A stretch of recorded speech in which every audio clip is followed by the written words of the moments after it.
Greetings. This is TK Trav, aka Travis Magus, here with LVX777. So, if you've been studying Qabalah for a while, there should be no doubt that there's a familiar term that we call the four worlds. So when we talk about the Qabalah and we talk about these four worlds, what that's saying is that we understand that there's a pattern of existence that doesn't just happen on one level. It doesn't just happen on one dimension. As a matter of fact, there's at least four dimensions of activity, so to speak, that influence how everything in life proceeds. So basically, one thing that we understand is that the lowest level is usually the level that's more dense. And the densest level deals with manifestation. The densest level deals with what we can objectively feel with our physical bodies, and to a degree, our emotions.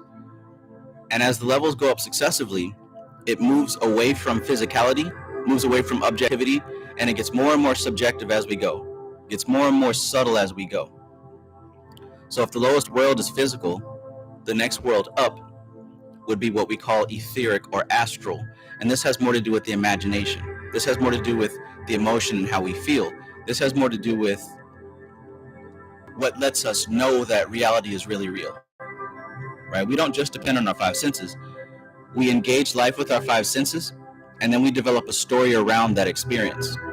So if you have a situation that's happening in your life, it's not just on the physical level. It's also on an emotional level.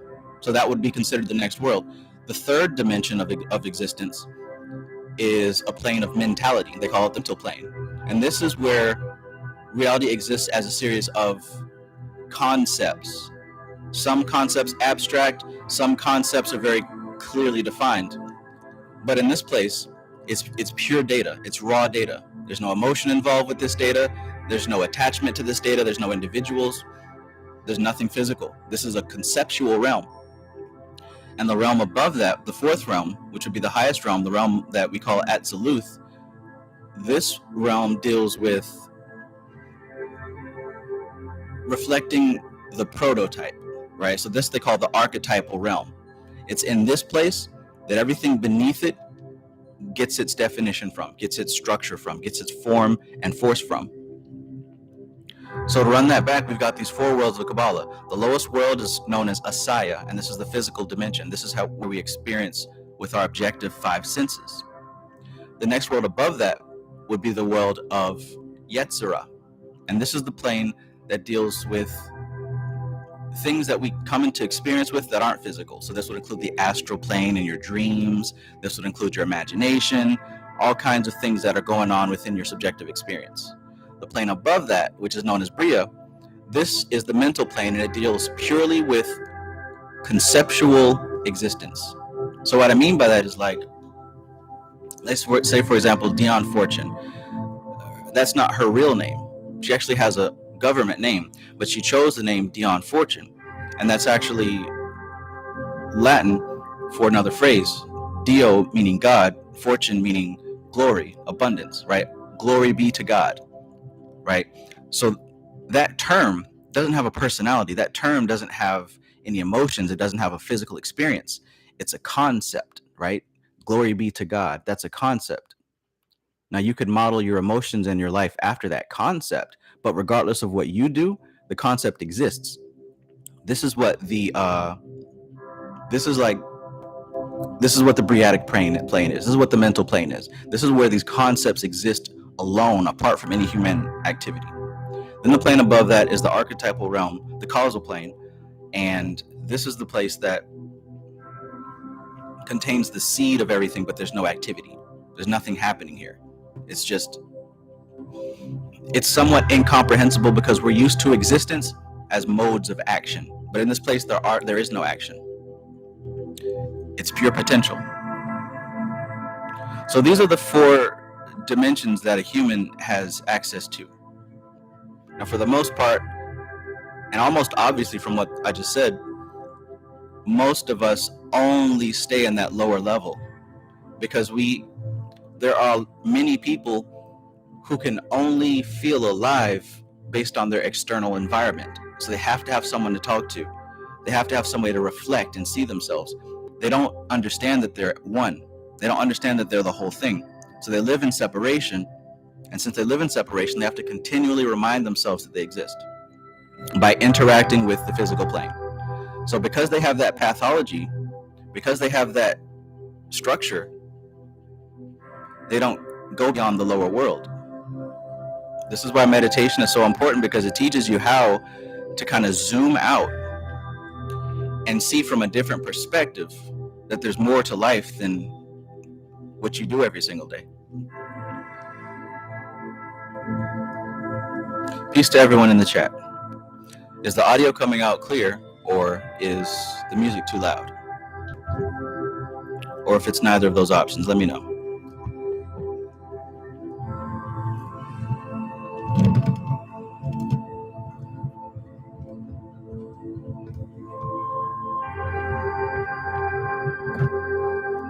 Okay.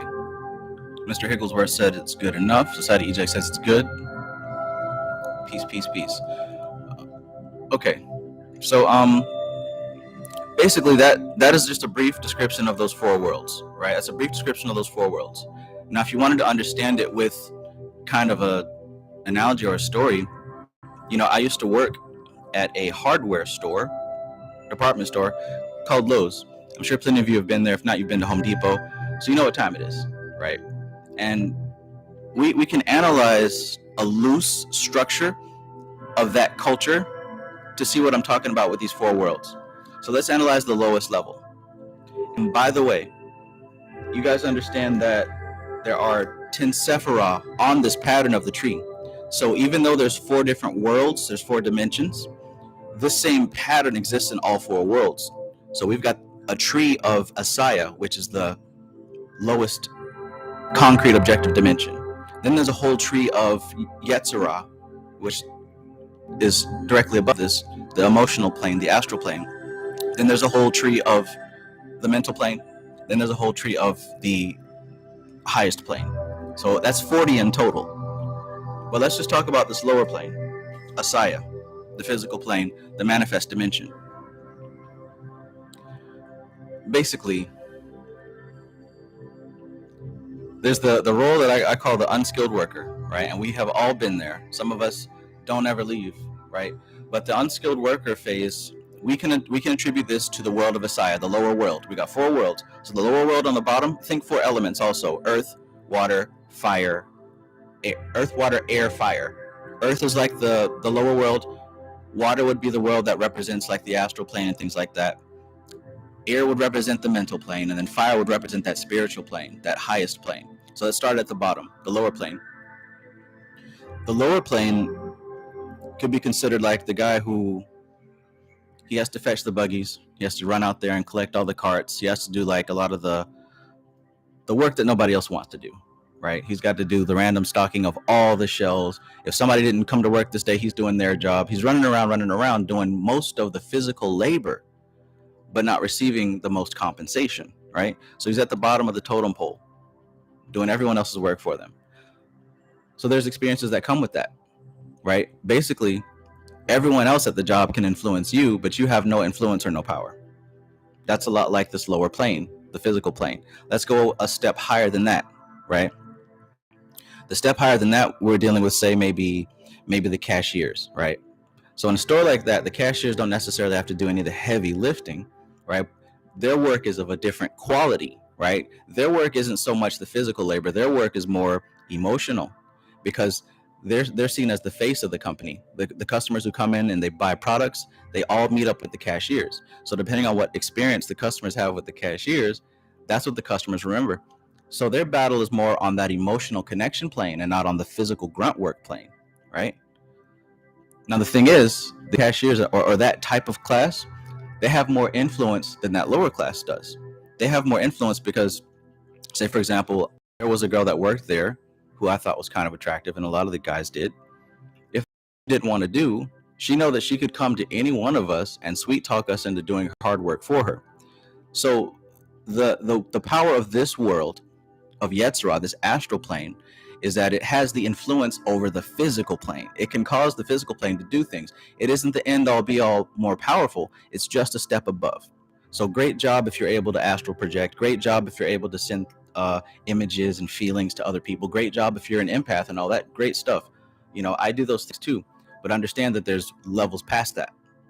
So that would represent, just a comparison, the cashier to the guy who has to collect buggies, right? So let's go a step higher, right? Now we're dealing with, like, say, the world of Bria, which is the mental plane. Now the mental plane does even less physical labor, but even more subjective type of work. So while they might not be dealing with the emotions of the customers, they're more dealing with the management of the store. They're managing the function and the structure of what's happening behind the scenes, right? So this is a type of work that the lower level isn't quite equipped to do, and the second level isn't quite equipped to do, but only that level does. Now there's higher risk and higher reward here, right? There's higher risk because if this level suffers from carelessness, the levels underneath it begin to suffer, right? If the manager sucks, right, he's fucking up the payroll, he's fucking up the scheduling, you know, he's not doing this right, he's ordering too little of an important item, ordering too much of a not important item. Now everyone else has to suffer. I remember one time one of the managers made some kind of blunder, I don't know, and we ended up getting like an entire warehouse full of washing machines, and like I didn't know shit about shit, but even I knew something wasn't right. So like we all had to really put in extra work to kind of fix this mess before things got out of hand. See, that's the type of effect that the mental plane can have on the lower planes. While the lower planes may not know anything about it, that higher plane can certainly change the balance, right? Bria can change the balance of Yetzirah and Asaya. Now get this, that plane also has the most influence of the ones that we just named. That the manager, right, he has the influence over the cashiers and also the laborers, right?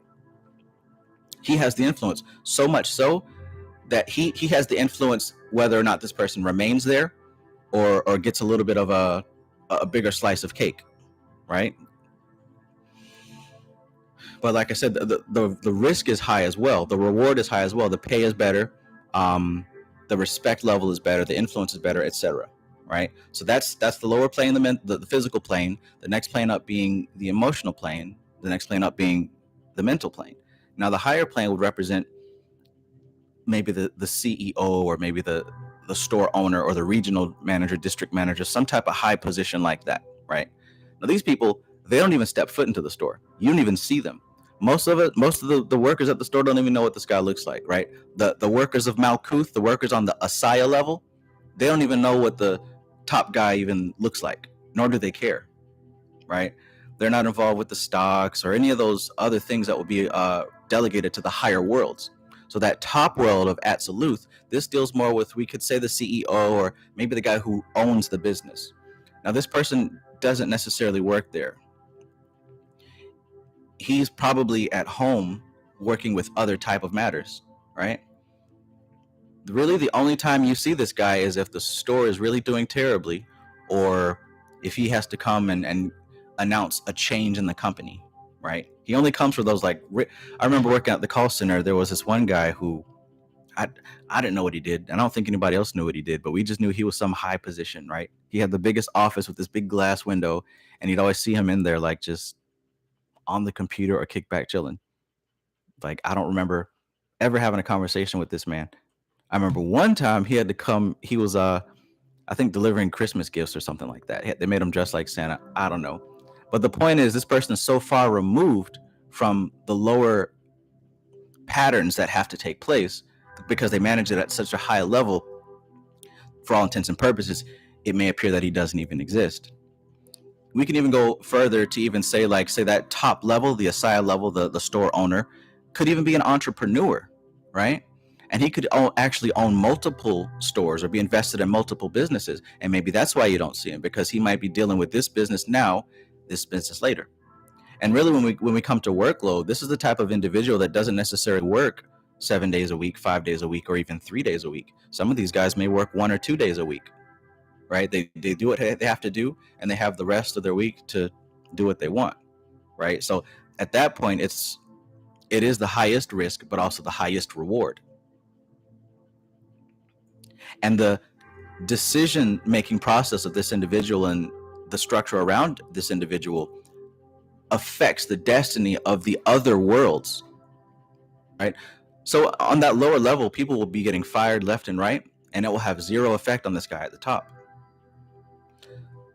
So we can see now that the lower world of Asaya changes rapidly. It changes so much. It changes, but it has no effect on the higher planes. Yet without the higher planes, the lower plane wouldn't exist. Let me know if you guys, if what I said is clear.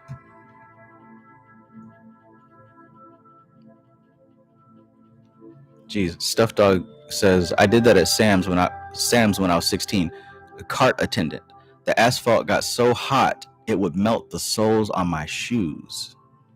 Wow.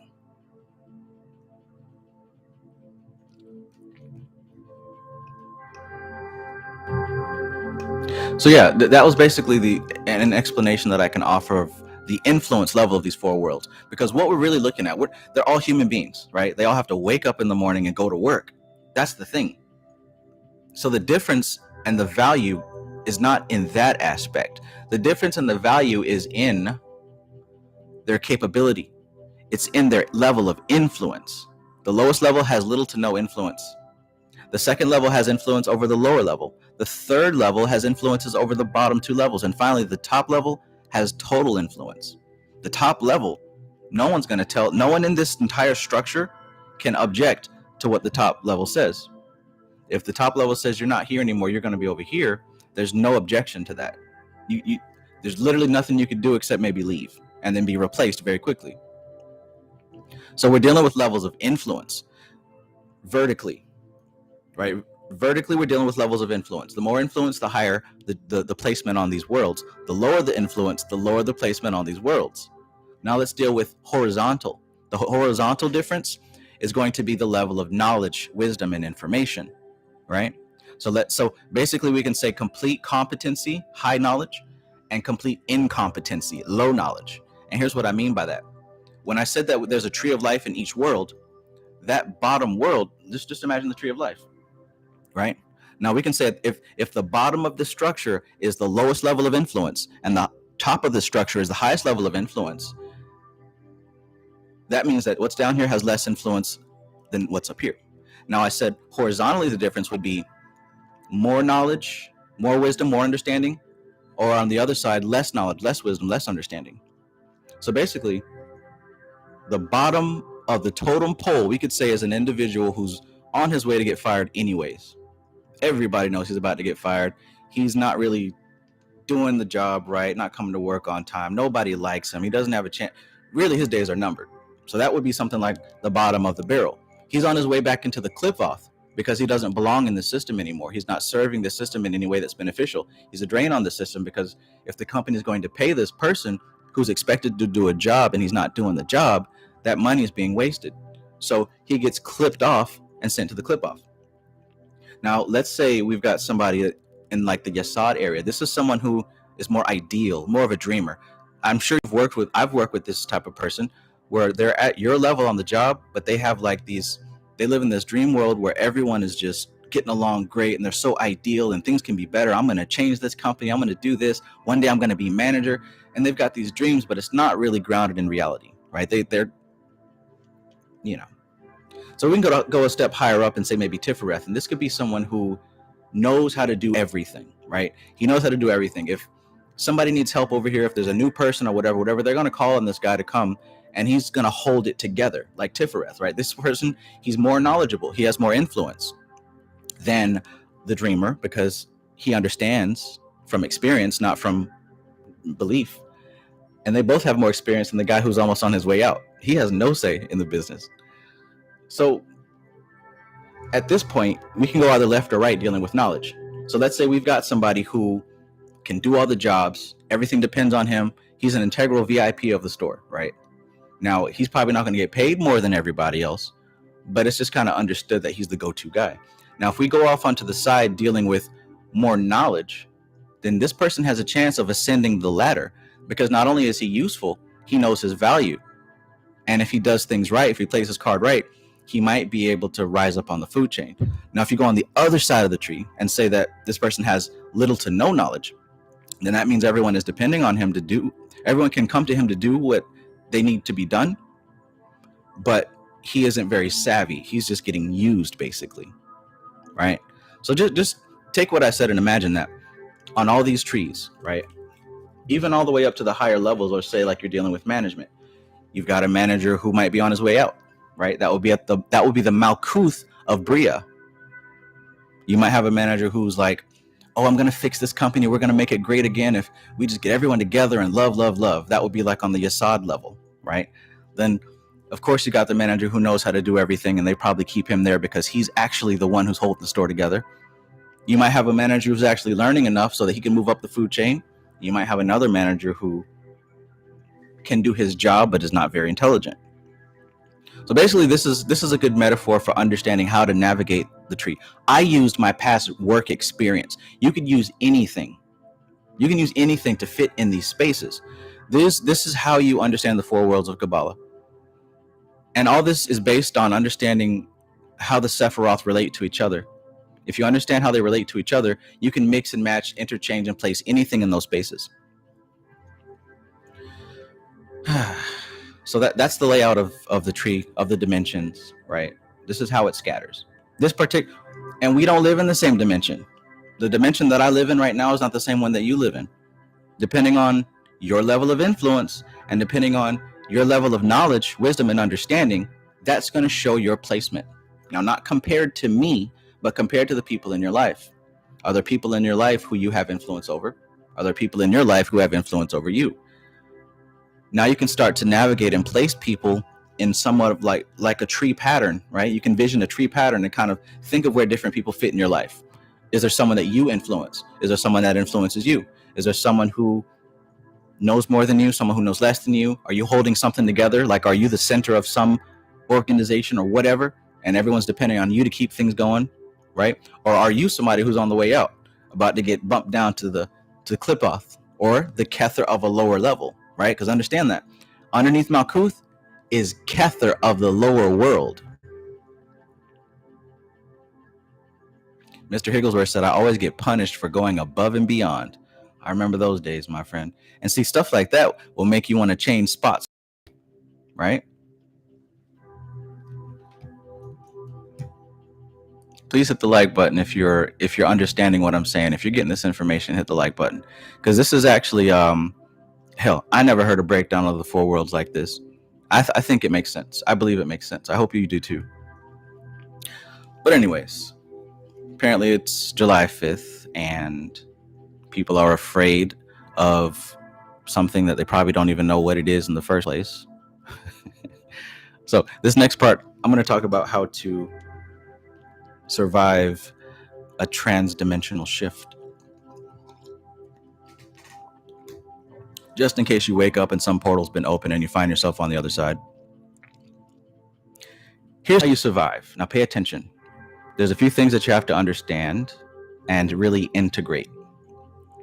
It's all about relationships. It's never about the stuff. It's never about the content. It's always about the context. Right? It's never about the content. It's about the context. So check it out. Let's talk about alignment. This is how you survive. Let's talk about alignment. Framestar Film says, can you affect change on a lower level world to the higher level world, i.e. change something on Asaya to Yetzirah? Well, use the example that I gave. Is there any possible way that the cart collector could gain an advantage over the store manager? Is there any possible way? I want you to think about this, because I don't want to give my example, because all my examples are kind of negative, because I'm just going off of the experience that I had. Is there any possible way for the cart pusher to have an advantage over the store manager? Is there any way that the very pretty young cashier could have an influence over the store manager? There are many ways to do many things, and there are smarter ways, and there are not so smart ways. You're limited to your imagination, right?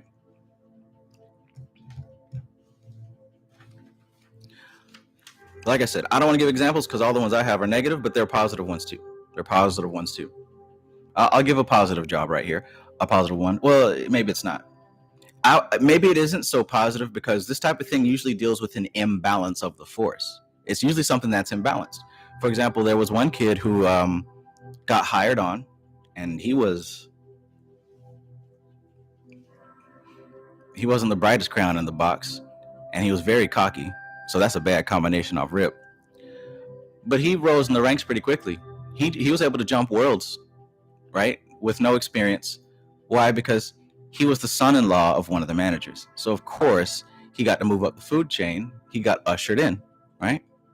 That's one way. There are other ways, right? They even at the job I was at, they had programs where you could learn, where anyone could take these programs where you could learn a trade, right? Where you can learn how to do plumbing, learn how to be an electrician. The job would actually pay for you to do that, right? As long as you kept like a certain score or whatever, they paid for your education on the promise that once you get that education, you don't run off and leave the job and be a private electrician, that you would stay in the company and actually be an electrician for the company, and they'd pay you more, et cetera, et cetera. That's one way, right?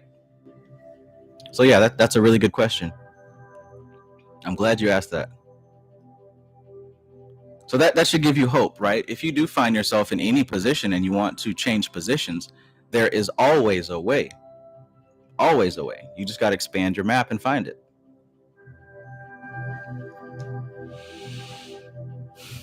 But I probably wouldn't do what the cashier that I was thinking of did, because both her and the manager got cut to the clip-off. Only after exploring each other's clip-offs. Oh, what a bad way to go, Kiko. You know the ropes, though.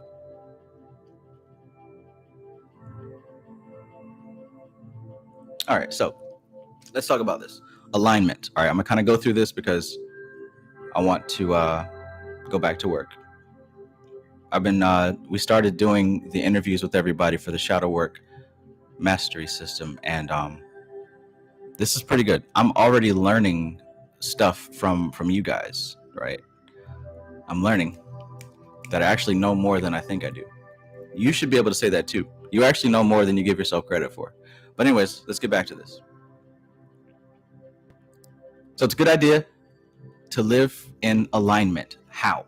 Well, there's two things that have to be considered. We've got to think about temporal now, right? Live in the now. So we got a temporal now and we got a spatial now. All right. Temporal means time. Spatial means space. So to be in alignment, you've got to be in temporal now and spatial now. So let's talk about temporal now. Temporal means time. Most people live where? In the past, thinking about what they coulda, shoulda, woulda, right? Stuck in the past. They're not living in the now, they're living in the past. So what's happening is all of their current activity is based off of previous inspiration. So their body language, like say they're stuck on something that happened that made them depressed. So they're dwelling in that state of mind. Oh man, I could have been something. I'm a failure, not good enough.